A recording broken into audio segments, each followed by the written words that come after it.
I will tell you today about a young regent who rose from the salt air of Kamakura to defy the greatest empire the world had ever seen. A stoic leader who traded the tranquility of Zen meditation for the chaotic thunder of a continental invasion. How did a 17-year-old boy find the strength to ignore the demands of the great Khan? What was written in the King of Japan letter that set the stage for an existential war? Why did the Mongol envoys face a bloody end at the execution grounds of Kamakura?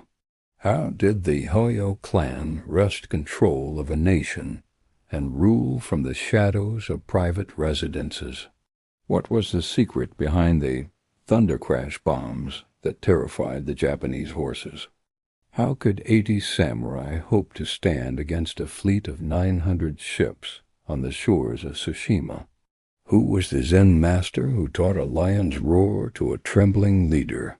What was the grisly display the Mongols used on their ships to strike fear into the hearts of the defenders? How did a 2-meter stone wall change the course of a world-shaping battle? What happened when the samurai abandoned honorable duels to launch desperate night raids in tiny boats? Why did the Japanese spare the lives of the southern Chinese while the sea turned red with the blood of others? What is the true mystery behind the divine wind that appeared twice when all hope seemed lost? How did a broken blade lead to the creation of the world's most perfect sword? Why did the victors of the war find themselves falling into poverty and decline after their greatest triumph? And how did a failed invasion from 7 centuries ago shape the foreign policy of a nation until the modern age? He is the man who stood where the earth ends and the sea begins, the guardian of the islands during their darkest hour, the Iron Regent. Hojo Tokimune. Welcome to Sleeping Radio. The year is 1268. The vast expanse of the Eurasian landmass trembles under the rhythmic hoofbeats of the most formidable military force the world has ever witnessed. To the west, the Mongol Empire has already swallowed the ancient cities of Persia and reduced the Kiev and Rus to smoke and ash. This created a contiguous realm of terror and trade that stretches from the Danube to the Yellow Sea. In the east, Kublai Khan, the grandson of Genghis, has ascended the throne as the Great Khan and established the Yuan dynasty. He cast a long, predatory shadow over the remaining independent nations of the Orient. The world at this moment is a theater of collision between nomadic tactical genius and the sedentary civilizations that have flourished for millennia behind stone walls.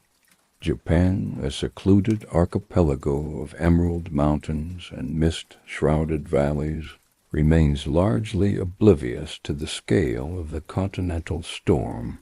It is governed by the Kamakura shogunate and a warrior class defined by personal honor and the code of the sword. The geopolitical climate is one of extreme tension as the southern Song dynasty of China clings to its final coastal strongholds. Meanwhile, the Goryeo kingdom of Korea has been battered into submission by relentless Mongol incursions and political pressure. Against this global backdrop of conquest, our story focuses on Hojo Tokimune. He is the man whose shoulders would eventually bear the entire weight of Japanese survival during this existential crisis. Tokimune was born in the year 1251. This was a time when the salt air of Kamakura signaled both the prosperity of the shogunate and the isolation of the island nation. His father was Hojo Tokiyori, a man of profound administrative brilliance and a devout practitioner of Zen Buddhism. Tokiyori sought to instill a sense of stoic calm and unwavering discipline in his lineage. His mother was Akiko, the daughter of the influential Adachi Yoshikage. She was a woman whose grace was matched only by her iron-willed commitment to the preservation of the Hojo clan's integrity. Tokimune was born within the fortified compounds of Kamakura. This was the de facto capital, where the sea breeze often carried the distant ring of swordsmiths hammering out steel. From his first breath he was surrounded by the philosophy of the Bushi. In this world, the beauty of a cherry blossom was inextricably linked to the transience of a warrior's life. His childhood was not spent in idle play, but in the rigorous study of the Chinese classics. He endured the relentless practice of archery and horsemanship to prepare for a leadership he did not yet know he would require. Historian Thomas Conlon, in his detailed examination, In Little Need of Divine Intervention, suggests that the Japanese defense was highly organized. He argues it was less about luck and more about a rigid, highly evolved military structure and social cohesion. As a young boy, Tokimune watched his father navigate the complex internal politics of the shogunate. He learned that the true strength of a leader lies in the ability to remain unmoved while the world dissolves into chaos. The year of his birth was a relatively quiet one for Japan. Yet on the mainland, the Mongols were perfecting the siege engines and gunpowder bombs that would soon rain fire upon the shores. By the time Tokimune reached his 17th year, the messengers of the great Khan arrived at the Japanese coast. They bore letters that demanded the king of Japan pay tribute or face the wrath of the Mongol horde. The Mongol letters were deceptively polite in their phrasing, referring to the relationship between the two nations as one of father and son.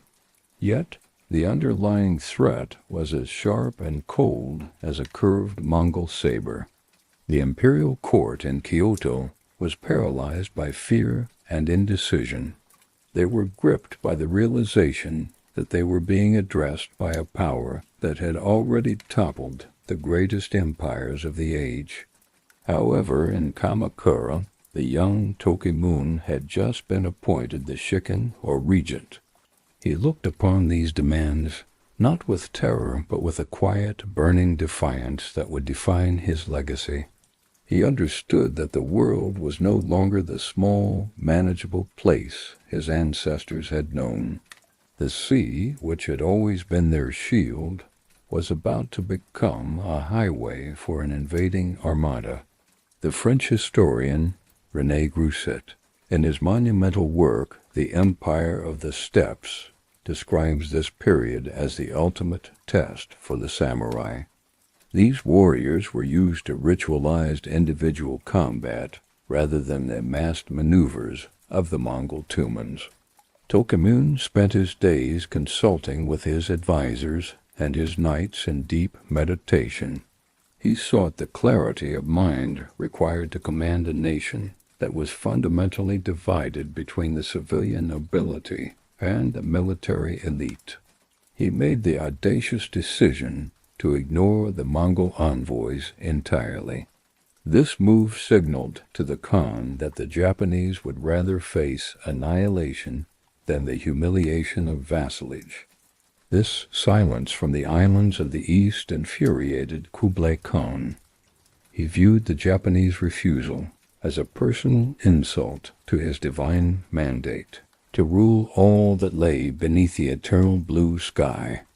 The geopolitical landscape of East Asia has been violently reshaped by a series of brutal Mongol invasions of Korea that stretched between the years 1231 and 1281. After decades of desperate resistance, the Goryeo kingdom was forced to sign a humiliating treaty that transformed them into a vassal state under the tightening grip of the Mongol yoke. During this time of upheaval, Kublai Khan was declared the Khagan of the vast Mongol Empire in the year 1260. His authority was not universally recognized by the Mongol leaders in the West, yet he solidified his power by moving his capital to the grand city of Kanbalik, known today as Beijing, in the year 1264. While the continent bowed to the Khan, the island nation of Japan was held in the iron grip of the Shikan regents belonging to the powerful Hojo clan. The Hojo had meticulously expanded their influence through strategic intermarriage and had eventually wrested total control from the successors of Minamoto no Yori after his death in the year 1203. By this era, the inner circle of the Hojo clan had become so dominant that they abandoned the traditional council of the shogunate and ignored the imperial court in Kyoto entirely. They conducted the affairs of the nation in the shadows of private residences, making monumental decisions during secret meetings known as yorii, without consulting their own vassals.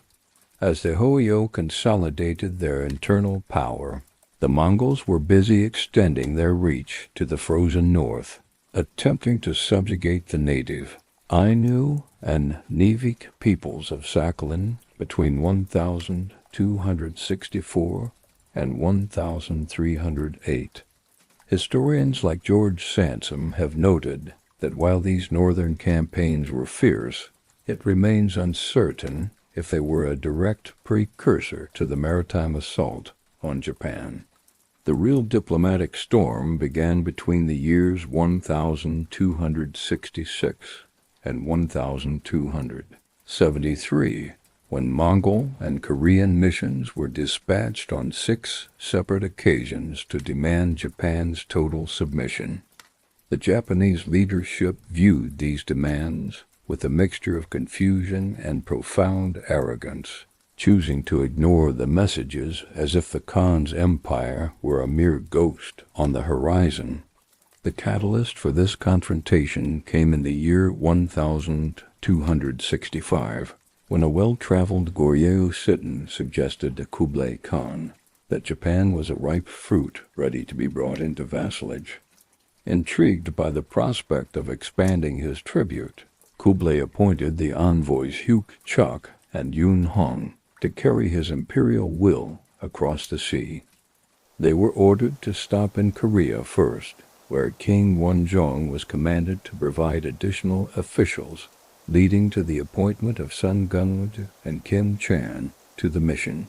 However, the sea proved to be a fickle mistress, as a violent storm struck their vessels shortly after departure and forced the battered envoys to retreat to the mainland. Kublai was notoriously intolerant of failure, and immediately sent Hyuk Chuk back with a stern order for King Wonjong to ensure the mission reached Japanese soil at any cost.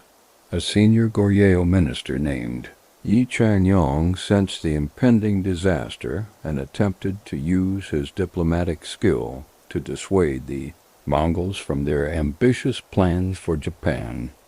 In response to this hesitation, Kublai sent General Yuya Sandal to demand that the most influential Goryeo officials be brought to the Yuan court to answer for their caution. The situation turned bloody when Kim Chun, the head of the Goryeo military regime, chose defiance over diplomacy and had General Sandal executed on the spot. This act of rebellion terrified King Wonjong, who lived in constant fear of Mongol retribution, but found himself powerless against the military strength of Kim's family. Encouraged by their lack of punishment, Kim and his kin began to treat the king with open disrespect, leading to a dark conspiracy within the Korean palace. Eventually, King Wonjong conspired with an official named Im Yan, who harbored a deep hatred for the military leader, and they successfully lured Kim to court, where he was put to death. With the internal dissent silenced by blood, the Mongol and Goryeo envoys finally managed to cross the treacherous waters and reach the shores of Japan. The reception they received was nothing short of a diplomatic catastrophe, as the Japanese treated the Khan's representatives with incredible and calculated disrespect. The envoys were barred from entering the capital city and were denied any lodgings that would be considered worthy of their high station as foreign dignitaries. Instead, they were relegated to a lowly inn called Tajabu, located outside the West Gate, where they were forced to endure 5 months of poor entertainment and miserable accommodations. After months of waiting in the cold shadow of the city walls, they were finally dismissed without a single word of formal response from the Japanese government. Kublai Khan was incensed when he heard of the treatment his messengers endured, suspecting that King Wenzhong might be playing a double game to protect his neighbors. He sent Chuk back to Japan in the year 1268, accompanied by the Korean envoy Sim Se-jun, to deliver a final, more forceful ultimatum. The envoys languished on the coast for months, but they eventually departed in failure after the Japanese officially rejected the letter, setting the stage for one of the greatest naval invasions in human history. The letter was a masterpiece of imperial rhetoric, carefully balancing the language of peace with the cold weight of a threat. It stated that the Emperor of the Great Mongols, being commissioned by heaven, hereby respectfully presents a letter to the King of Japan. The text argued that from time immemorial, rulers of small states whose borders closely adjoin have always endeavored to maintain friendly relations. It claimed that they have manifested mutual respect and trust as a necessity for the survival of their people. On our part, we, from the time of our forefathers, have received the mandate of heaven and have ruled the universe, the letter continued. Kublai asserted that innumerable people in far-off lands had learned to fear his power and had longed for his virtuous rule. He reminded the Japanese that when he first ascended the throne, the innocent and helpless people of Korea had suffered long from military struggles. We therefore ordered a cessation of hostilities, restored their land, and returned the captive Koreans, young and old, the parchment declared. The message noted that in gratitude, both the ruler and the people of Korea now presented themselves at the Mongol court. Although the legal relation between ourselves and the Koreans is that of sovereign and subjects, yet in feeling we are as father and children. The Khan assumed that the Japanese Highness and his subjects were already well aware of this relationship. The letter pointed out that Korea was the Mongols' eastern tributary state, and that Japan was located very near to its borders. Since her founding, Japan had time and again established relations with the Middle Kingdom of China. However, since our accession, you have not yet sent an envoy to our court, nor have you indicated a desire to establish friendly relations. We are afraid this is because your kingdom has not yet been well informed of the current state of the world. Therefore, we now send a special envoy bearing our state papers to inform you of our sincere desire for your submission. We hope that henceforth you will enter into friendly relations with us, so that both our people and yours will enjoy peace. Moreover, the letter argued that the ancient sages consider the entire universe to be one single family. Therefore, if we should not establish friendly relations with each other, how could it be in accordance with the doctrine of one family? The letter ended with a chilling, rhetorical question. Who would care to appeal to arms? I hereby leave the matter to your Highness's careful consideration. The final line read, hanging in the air like a death sentence. This document, preserved in the historical records of the Todaiji Temple, represents a pivotal moment in the Kamakura Ibon Chronicles. The Japanese court viewed the term King of Japan as a deep insult to their divine emperor, and the mention of appealing to arms was seen as an open declaration of war. Tokimune and his council did not see a family offering peace. They saw a predator circling its prey, waiting for a sign of weakness. The letter was never answered, as the samurai believed that to respond to such a demand was to admit that the Khan had the right to speak to them as a father speaks to a child. Historians such as Ishii Susumu emphasized that this specific wording made a peaceful resolution almost impossible given the strict Bushido code of the era. The silence that followed the delivery of this letter was not one of peace, but the heavy, suffocating silence that precedes a hurricane. The geopolitical tension reached a boiling point in early 1269, when a massive delegation of 70 Koreans and Mongols arrived on the rugged shores of Tsushima Island. They stood upon the rocky coast with the wind whipping their silk robes, demanding a formal answer from Japan to the Great Khan's previous imperial letter. The imperial court in Kyoto, frightened by the looming threat of the continent, felt the immense weight of history and desperately wished to send a diplomatic response to avoid bloodshed. However, the Kamakura shogunate, the true military heart of the nation, stood firm and overruled the trembling courtiers of the ancient capital. A defiant and sharp response to the Khagan's demands was eventually drafted by the scholars of the court, but the warriors in power ensured it was never delivered to the waiting envoys. The shogunate believed that even a refusal was a form of recognition that the Mongols did not deserve, choosing instead the cold power of total silence to signal their independence. By the late months of 1270, Kublai Khan's patience had worn thin, and he dispatched what would be the final diplomatic mission to the islands.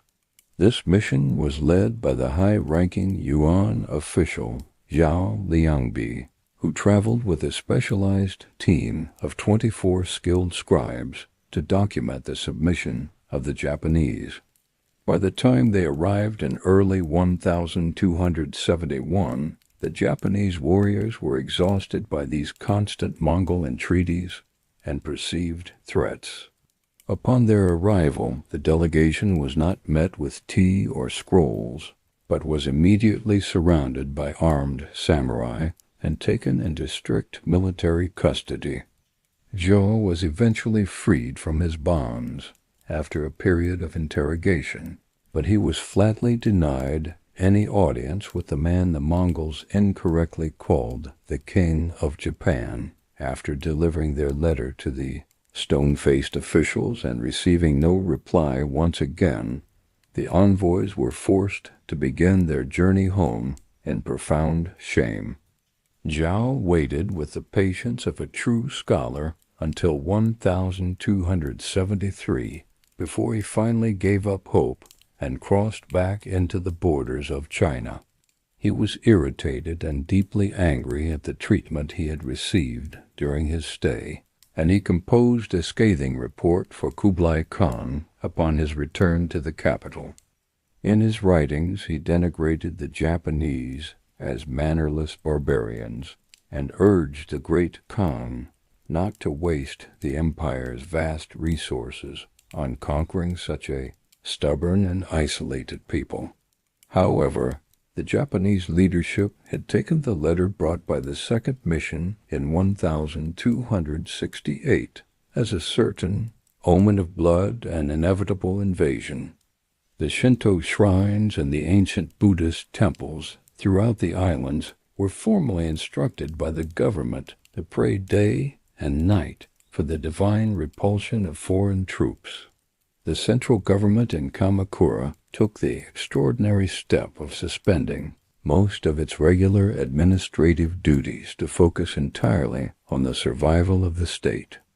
They poured all their wealth and energy into building up massive defenses around the northern coast of Kyushu, where they expected the hammer of the Mongols to eventually fall. According to the Hojo Tokimune chronicles, the young regent himself visited the shrines to seek spiritual strength for the trial that he knew was coming. The world was now divided by a wall of silence and a wall of prayer, as two vastly different civilizations prepared to settle their differences with the edge of a blade. The air in the coastal villages of Kyushu grew thick with the smell of pine, smoke, and the rhythmic sound of blacksmiths working through the night. The time for diplomatic letters had passed, and the era of the storm was about to begin as the Khan turned his gaze from ink to iron.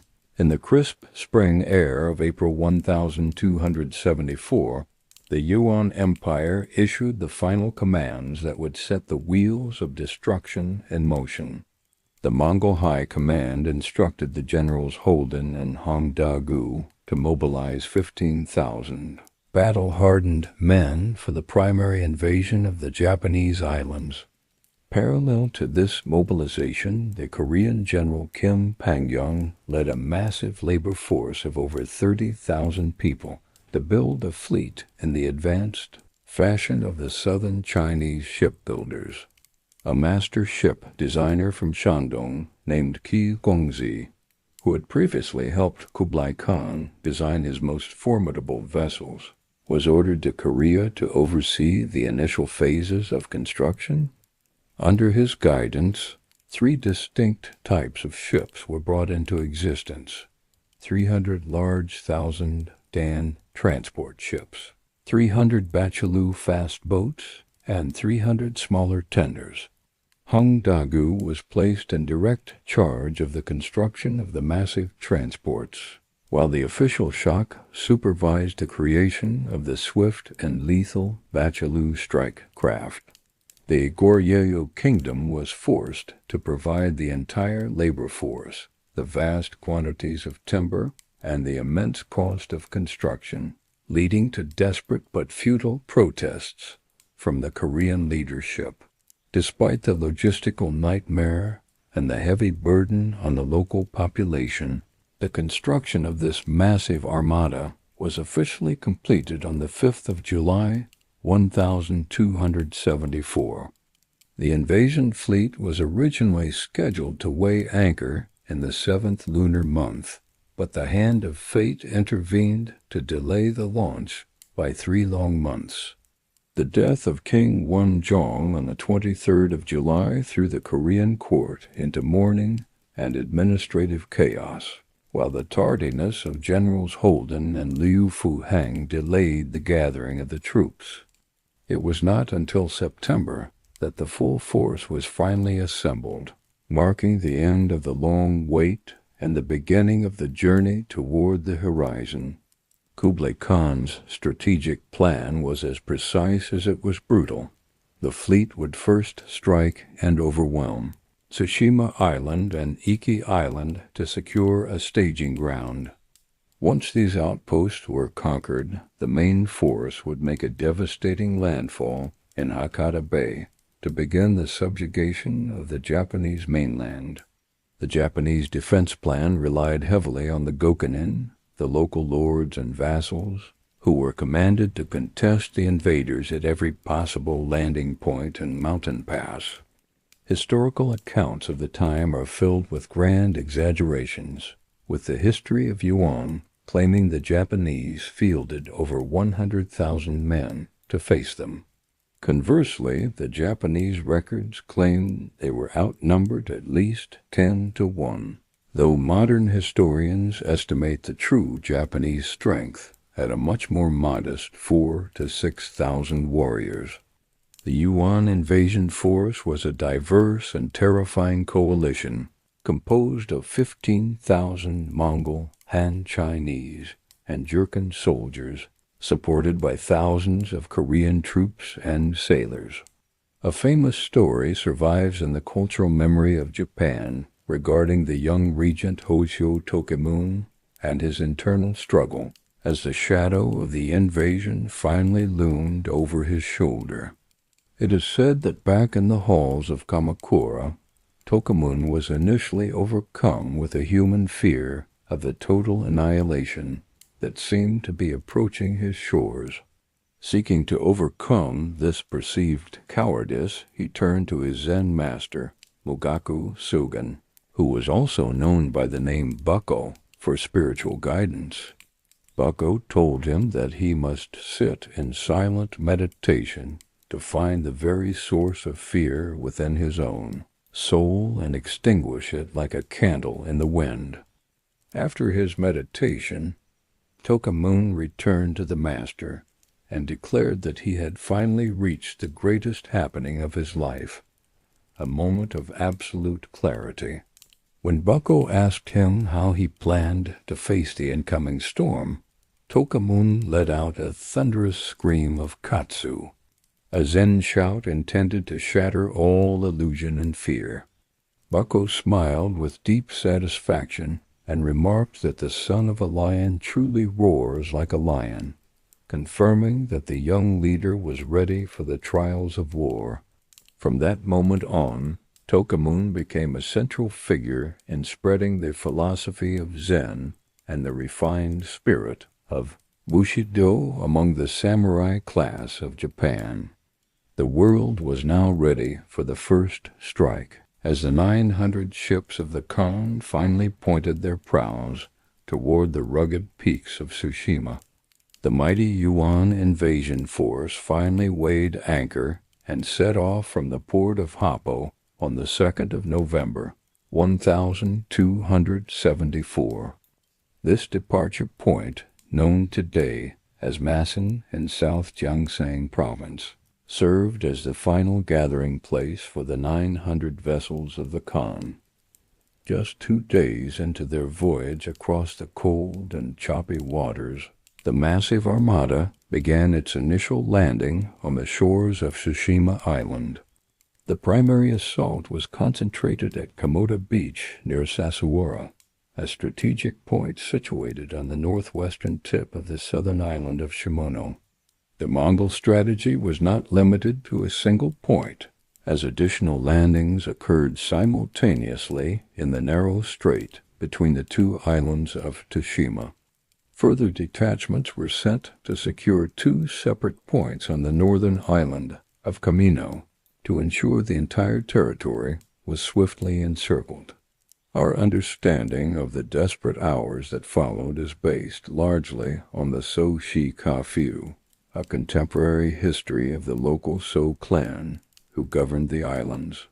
At Sassuwara, the horizon was suddenly filled with the dark shapes of the invasion fleet as they were spotted from the watchtowers offshore.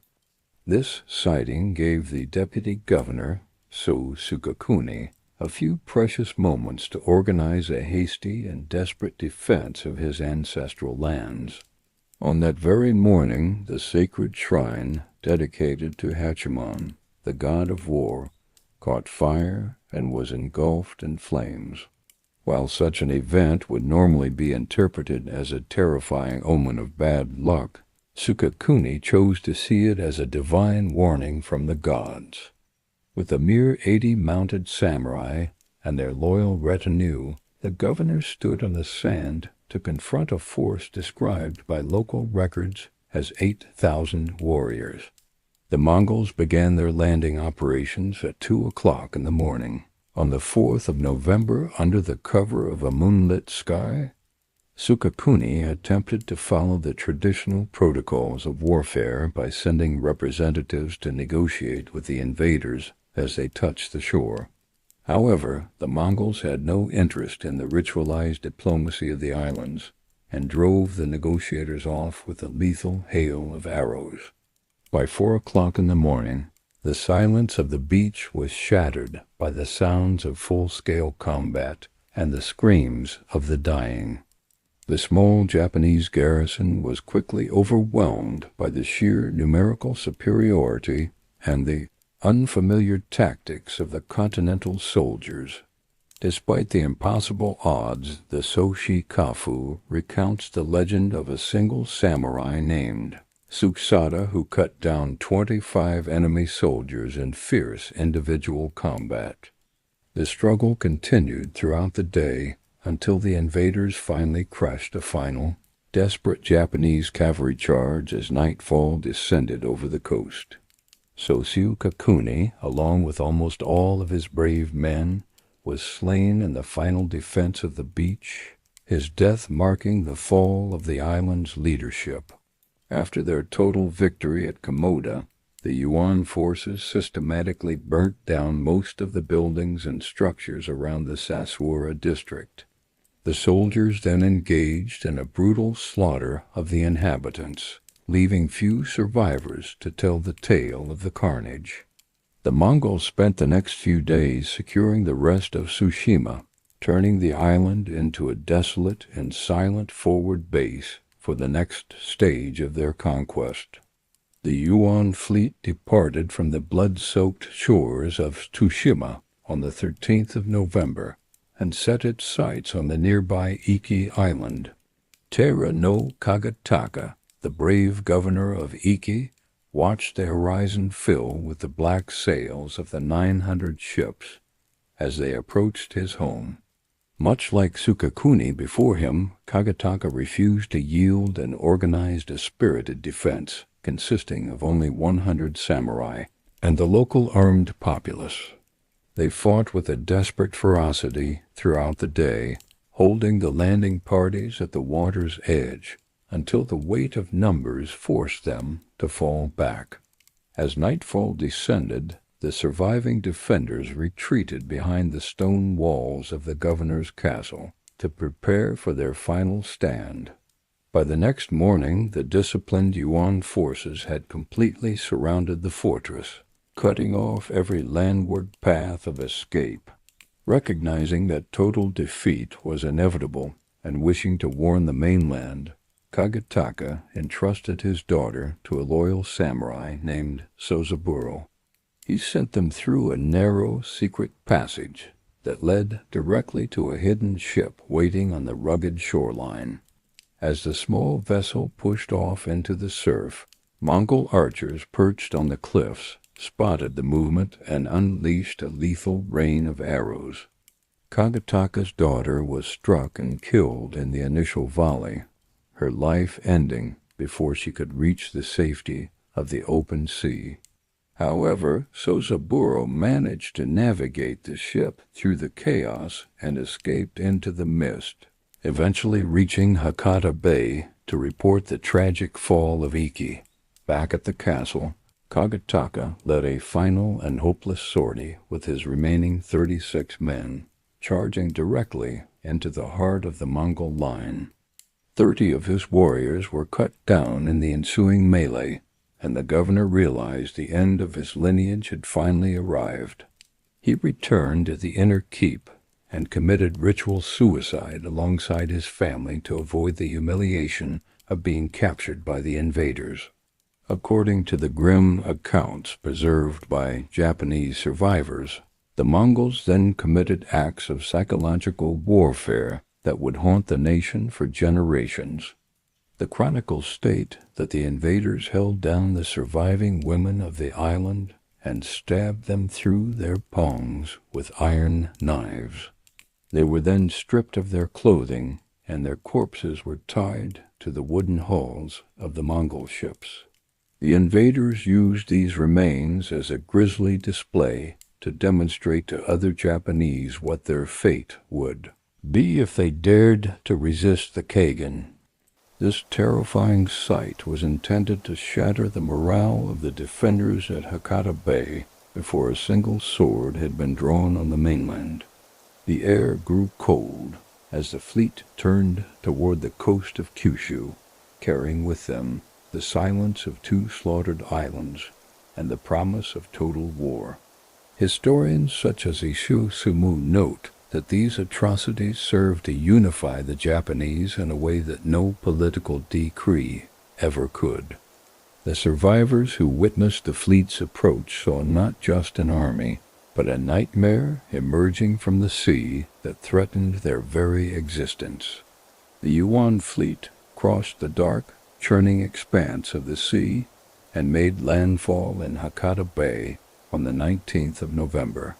This landing occurred just a short distance from Defied, which served as the ancient administrative capital and heart of Kyushu. The following morning marked the beginning of the Battle of Bane, a clash that history would remember as the First Battle of Hakata Bay. The historian Thomas Conlon argues that the history of Yuan suggests the opposing forces were actually of a similar size during this initial encounter. Conlon estimates that each army numbered roughly 3,000 warriors, though the Japanese historians often place the number of defenders closer to 6,000.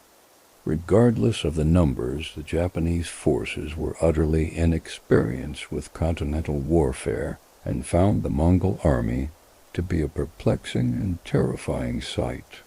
The Yuan forces disembarked and advanced in a dense, disciplined body, protected by a massive screen of interlocking shields. They wielded their polearms in a tightly packed fashion, with no space between the soldiers, creating an impenetrable wall of iron. As they moved forward, they threw paper and iron casing bombs that erupted with violent noise, frightening the Japanese horses until they were uncontrollable. The cultural clash was immediate. When the grandson of a Japanese commander shot a whistling arrow to ritualistically announce the start of battle, the Mongols simply burst out laughing. The Hachiman Gudukun chronicles describe how the Mongol commanding general remained on high ground, directing his various detachments with the rhythmic beat of hand drums. Whenever the Mongol soldiers appeared to take flight, they suddenly unleashed iron bombshells against the Japanese lines, causing dizziness and profound confusion. The Japanese soldiers were frightened out of their wits by the thundering explosions, which left them blinded and deafened in the smoke of the beach. In the traditional Japanese manner of fighting, a warrior would call out his name and lineage to find an opponent for honorable single combat. But the Mongols took no notice of such conventions. They rushed forward in a coordinated mass, grappling with any individual they could find and killing them instantly. The history of Yuan confirms this efficiency, noting that the troops advanced or retreated in perfect unison according to the beat of the drums. Once the Japanese had moved into prearranged trap positions, the invaders attacked from all sides, using firearms to slaughter the defenders in countless numbers. The battle lasted only a day, and though the fighting was incredibly fierce, it was often uncoordinated and brief due to the disparity in tactics. One low-ranking samurai named Takezaki Suenaga was ordered by his commander to wait for the enemy to advance through the difficult, muddy terrain. However, driven by a desperate desire for glory, Takezaki ignored the orders and charged toward the beach with his few companions. On his way, he encountered Shikuchi Takafusa, who had already engaged a Yuan detachment and claimed that the pirates were already beginning to flee. Takezaki charged the small Yuan unit, but his horse became stuck in the deep coastal mud, making him a stationary target for a barrage of Mongol arrows. He and 3 surviving retainers were only saved when Shiroishi Michiyasu charged into the fray and drove the Yuan detachment back. By nightfall, the Yuan invasion force had successfully forced the Japanese off the beach, leaving a third of the defending forces dead and burning the town of Hakata to ash. The retreating Japanese were preparing to make a desperate last stand at Mizuki, an ancient earthwork moat fort that had stood since the year 664. They waited in the darkness for an assault they believed would end their lives, yet the Yuan attack never came.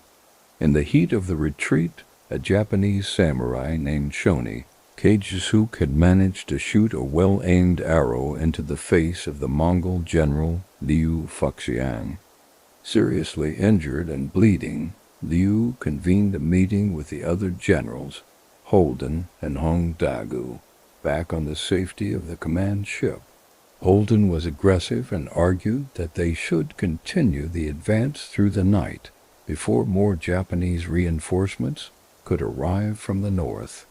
However, Hong Dagu was deeply worried that their troops were exhausted from the day's slaughter and feared the possibility of a night ambush in unfamiliar territory.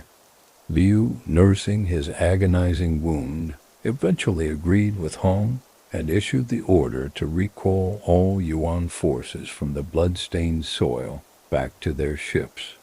The ships sat in the bay, bobbing on the waves of a darkening sea as the generals debated their next move, while the Japanese watched from the hills in disbelief. The first day of the great invasion had ended not with a final victory, but with a question mark hanging over the water. By the time the sun began to rise over the smoking ruins of Hakata, most of the mighty Yuan ships had vanished from the horizon. According to the diary of a Japanese courtier, written on the 6th of November, a sudden and violent reverse wind from the east had screamed across the bay. This unexpected gale blew the Yuan fleet back toward the open sea, scattering the vessels like dry leaves in an autumn storm. A few unfortunate ships were driven onto the jagged rocks and beached, leading to the capture and immediate execution of 50 Yuan soldiers and sailors.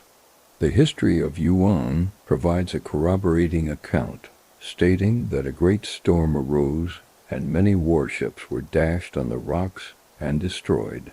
It remains a point of historical debate whether this storm struck while they were still in Hakata, or if the fleet encountered it during their retreat to Korea. Some casualty reports from the era suggest that nearly 200 ships were swallowed by the waves during that chaotic night. Of the 30,000 men who had set out to conquer the islands, 13,500 did not return to the continent. Following the retreat of 1,274, the Kamakura shogunate lived in the constant shadow of a second, more terrible invasion. They spent the following years better organizing the samurai of Kyushu and ordering the construction of a massive stone wall known as the Sikirui. This 2-meter-high fortification was completed in 1276 and stretched across many potential landing points, including the curves of Hakata Bay. In addition to the stone walls, a large number of heavy wooden stakes were driven into the river mouths to prevent Mongol ships from approaching the shore. Kublai Khan, refusing to accept defeat, sent 5 Yuan emissaries in September 1275 to demand an answer once again. Tokimune responded with a cold and bloody finality, having the messengers brought to Kamakura, where they were publicly beheaded. The graves of these 5 executed emissaries still stand today at Joryu-si in Fujisawa, a silent testament to the shogunate's refusal to bow. Undeterred, the Khan sent 5 more emissaries on the 29th of July, 1279, only to have them meet the same fate in Hakata. In the autumn of 1280, Kublai held a massive conference at his summer palaces to plan his ultimate vengeance. The major difference this time was that the Yuan dynasty had finally finished conquering the southern Song dynasty in 1279. This victory allowed the Khan to launch a 2-pronged attack, drawing upon the vast naval resources and manpower of the fallen Chinese Empire.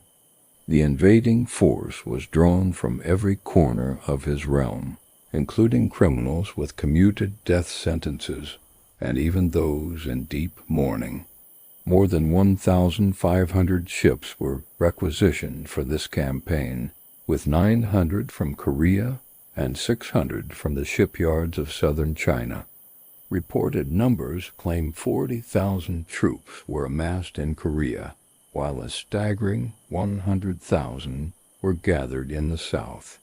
While these figures are likely exaggerated by the chroniclers, the second invasion force was undoubtedly several times larger than the first. Nothing is known about the exact size of the Japanese forces waiting behind their stone walls, but they stood in the silence of the shrines, waiting for the wind to blow once more. Orders for the second and most devastating invasion were issued in the first lunar month of the year 1281. The Khan prepared two massive armadas, an eastern fleet of 900 ships from Korea and a southern fleet of 3,500 ships from China. Their combined strength was estimated at a staggering 142,000 soldiers and sailors, a force intended to erase Japan from the map. The Mongol general Khan was named the supreme commander of the entire operation, stationed with the Southern Route Fleet under Fan Wenhu. However, this southern fleet faced significant delays due to the immense difficulty of gathering enough supplies for such a monstrous gathering of men. The Eastern Route Army, impatient and eager for glory, set sail first from the Korean coast on the 22nd day of May. They reached the familiar blood-soaked shores of Koshima on the 9th of June and struck Eki Island just 5 days later. According to the history of Yuan, the Japanese commanders Shoni Sukitoki and Raisoji Sutoki led their men in a desperate attempt to hold the beaches. The expeditionary forces unleashed their firearms and primitive explosives once again, routing the defenders and killing Shoni Sukitoki in the heat of the fray. In a dark repetition of the first invasion, more than 300 islanders were slaughtered as the Yuan soldiers systematically sought out even the children. Despite their victory on the islands, the eastern commanders Hong Da-gu and Kim Bang-jung grew restless waiting for the arrival of the southern fleet. In an act of blatant disobedience, they ignored their orders to wait at Iki and decided to launch the invasion of the Japanese mainland by themselves. They weighed anchor on the 23rd of June, a full week before the Southern Route Army was expected to arrive on the 2nd of July. The Eastern Route Army split its forces in half, launching a simultaneous strike against Nagato Province and the heavily defended Hakata Bay.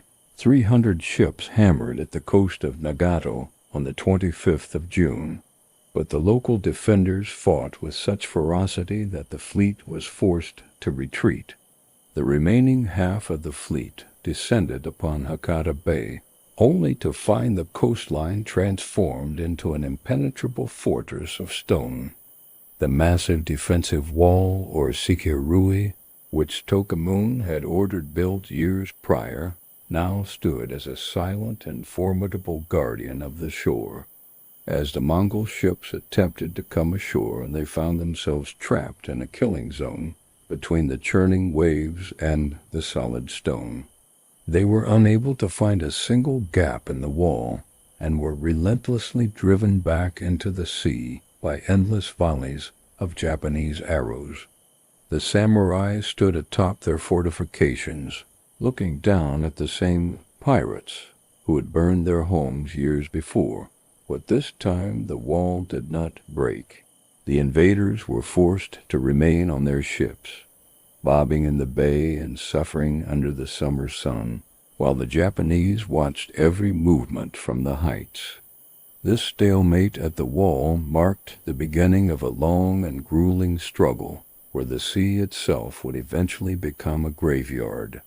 Finding themselves unable to breach the stone wall, the Mongol invasion force occupied the islands of Shika and Naga. They intended to use these small patches of land as staging grounds to launch devastating raids against the heart of Hakata. However, the Japanese did not wait for the blow to fall, and instead launched daring raids at night on board small, agile ships. The Hachiman Gudokan chronicles credit the warrior Kusano Jiro with a legendary feat of bravery during these dark hours.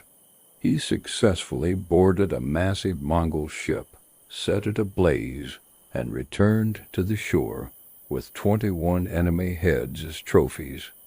The next day, a samurai named Kawano Michiari led a brazen daytime raid with just 2 small boats against the towering Mongol hulls.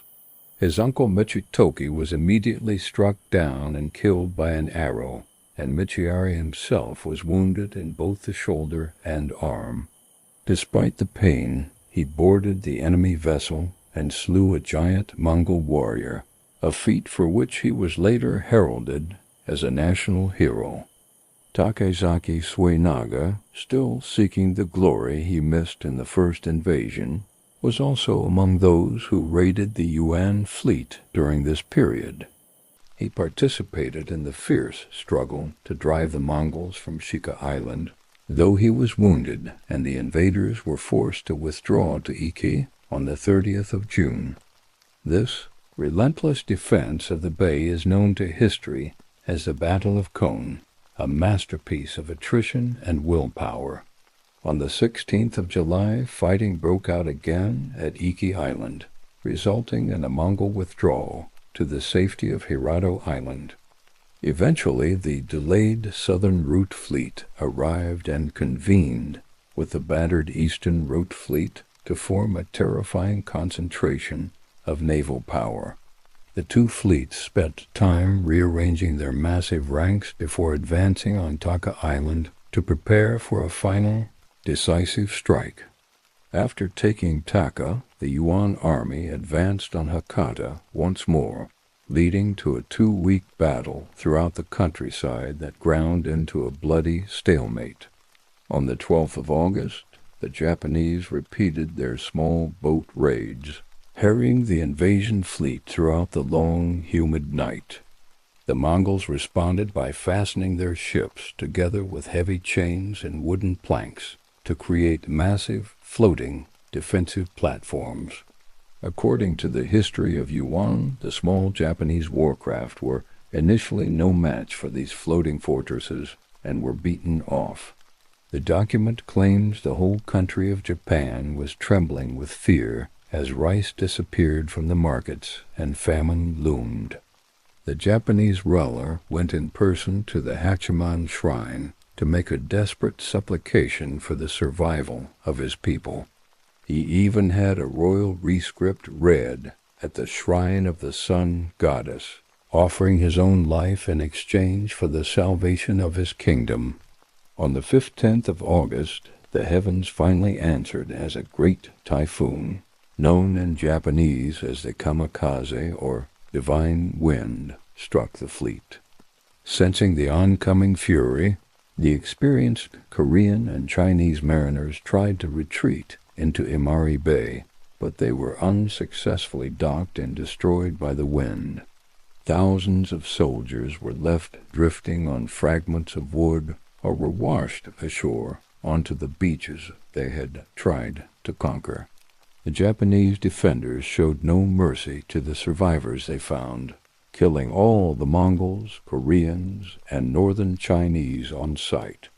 They spared only the southern Chinese, whom they felt had been coerced into joining the Khan's campaign, though these men were kept as slaves. Marco Polo, in his own travels, recorded that the gale was so fierce that ships smashed into one another in a chaotic crowd of splintering wood. A Chinese survivor later recounted that Commander Fan Wenhu picked the best remaining ships and sailed away, leaving over 100,000 troops to die. After being stranded for 3 days on Taka Island, the remaining invaders were captured by the tens of thousands and brought to Hakata for their final judgment. According to Korean sources, out of nearly 27,000 who set out with the Eastern Fleet, over 7,000 never saw their homes again. Chinese and Mongol records indicate a staggering casualty rate of 60 to 90%, marking the end of Kublai Khan's dreams of island conquest. The storm had cleared the horizon, leaving Japan as a land of broken ships and a warrior class that would never forget the day the wind saved their world. Many modern historians now believe that the astronomical figures traditionally cited for the invasion force were heavily exaggerated. This practice was common in post-classical chronicles, where scribes often inflated numbers to emphasize the magnitude of a victory or defeat. Thomas Conlon of Princeton University suggests that the stated figure of 140,000 was likely exaggerated by an order of magnitude. He argues that the true number of soldiers and sailors was probably closer to 14,000 in total. Conlon expresses deep skepticism that a medieval kingdom could manage an invasion on the scale of D-Day across 10 times the distance. He even questions if as many as 10,000 soldiers actually managed to set foot on Japanese soil during the campaign of 1281. Morris Rosabi writes that while Conlon is correct about the exaggeration, the immense expenditures spent on the mission suggest a more sizable force. He argues that the scale of preparations confirms a fighting force much larger than 10,000 soldiers and 4,000 sailors. Rosabe puts forward an alternative estimate of 70,000 personnel, which is exactly half of the figure claimed in the original Yuanshi records. Stephen Turnbull also agrees that 140,000 is an exaggeration, though he does not offer a specific fixed estimate of his own. He notes that because of the massive contributions from the Southern Song, the second invasion should have been roughly 3 times larger than the first. Based on his earlier acceptance of 23,000 men for the first wave, this would align his estimate for the second wave with Rosabe's 70,000. The aftermath of these failed campaigns left the Mongol Empire significantly weakened, as they lost the majority of their naval power in the Pacific. Their ability to defend their own coastlines declined sharply, and the empire never truly recovered its maritime dominance. Korea, which had been forced to bear the burden of shipbuilding, lost its own naval defense capabilities because its vast forests had been stripped for timber. On the other side of the sea, Japan faced a unique internal crisis despite their miraculous victory over the Khan. Because the conflict was a defensive war, there was no newly conquered land or seized treasure to distribute to the loyal Gokunin vassals. The Kamakura shogunate found itself unable to reward the warriors who had sacrificed everything, causing their central authority to slowly wither away. Taking advantage of this instability, the number of Japanese joining the Woko pirates began to increase significantly. These coastal raiders intensified their attacks on the shores of China and Korea, turning the former victims into the new aggressors of the sea. In China, a new recognition grew that the Japanese were a brave and violent people, and that any further attempt at invasion was utterly futile. Even during the later Ming Dynasty, the possibility of invading Japan was discussed 3 times, but was always abandoned due to the haunting memory of this war. The Zen Buddhism practiced by Hojo Tokimune and his master Buko gained incredible credibility that transcended national boundaries. This era marked the first time that Zen teachings moved beyond the monasteries and began to flourish as a mass following among the samurai class. The failed invasions also gave birth to the enduring term kamikaze, the divine whim that supposedly rose to protect the sacred islands. The fact that the first typhoon occurred in late November, well after the normal storm season, solidified the Japanese belief in their own divine protection. This conviction that they could never be successfully invaded remained a core pillar of Japanese foreign policy until the closing days of World War II. Ultimately, the failed invasions exposed a critical weakness in the Mongol military machine, their inability to successfully project power across the sea. The horizon was finally clear of the great Khan's sails, leaving behind a nation transformed by the storm and a legend that would last for 700 years. The Mongol invasions of Japan serve as a landmark moment in military history, marking an early and terrifying example of gunpowder warfare outside the Chinese mainland. One of the most significant technological innovations witnessed during these bloody encounters was the use of sophisticated explosive bombs.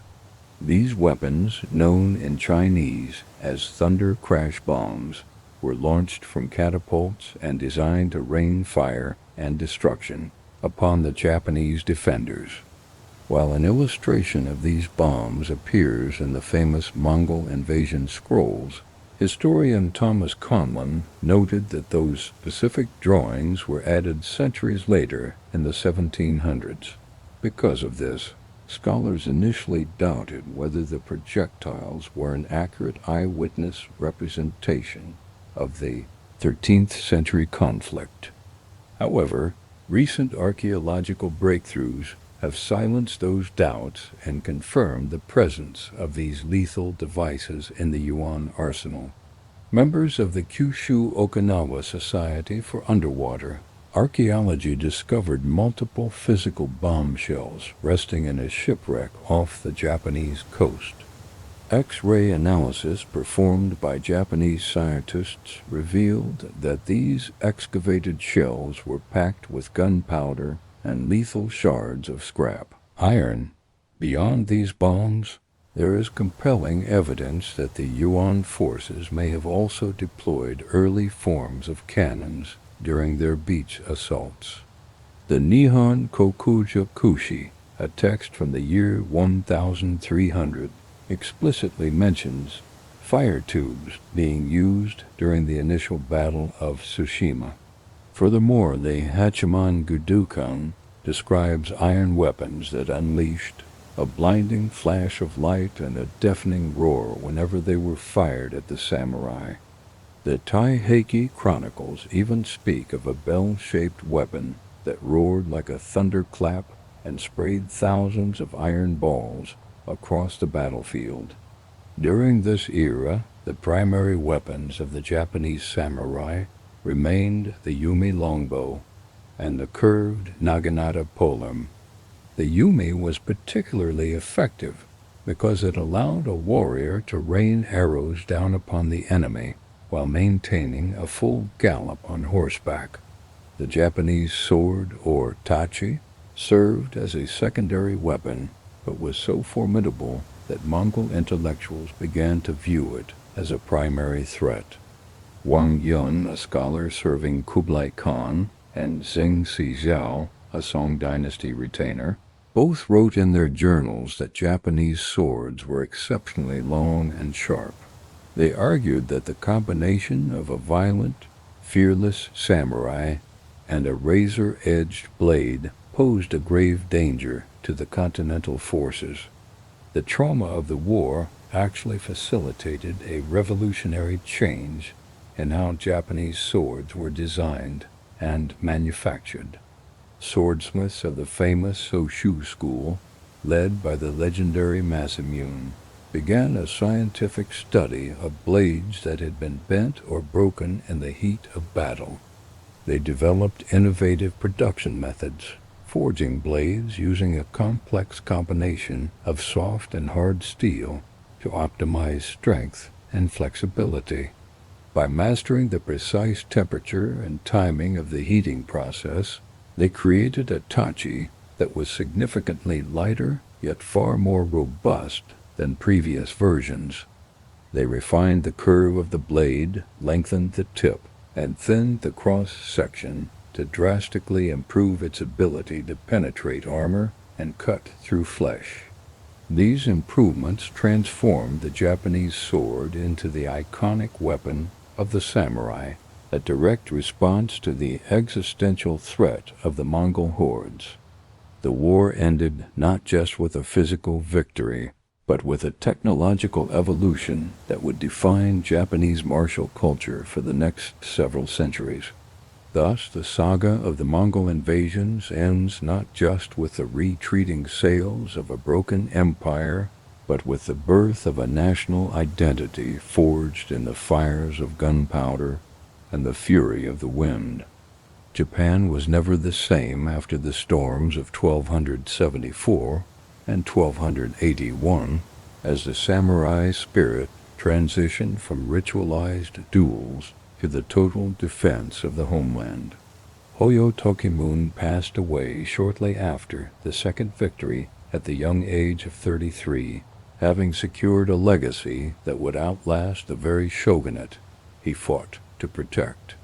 The divine wind became a permanent part of the Japanese psyche, a belief in a sacred protection that would guide their destiny for centuries to come. Even today, the stone walls of Hakata and the rusted artifacts found beneath the waves remind us of the thin line between survival and total conquest. It is a story of how a small island nation stood its ground against a force that had conquered almost everything else in its path. The echoes of the Katsu shout and the thunder crash bombs still resonate in the history of the Pacific, a testament to a collision that changed the world forever. And now, what do you think about the kamikaze? Was it truly a series of miraculous divine interventions that saved a nation from certain doom?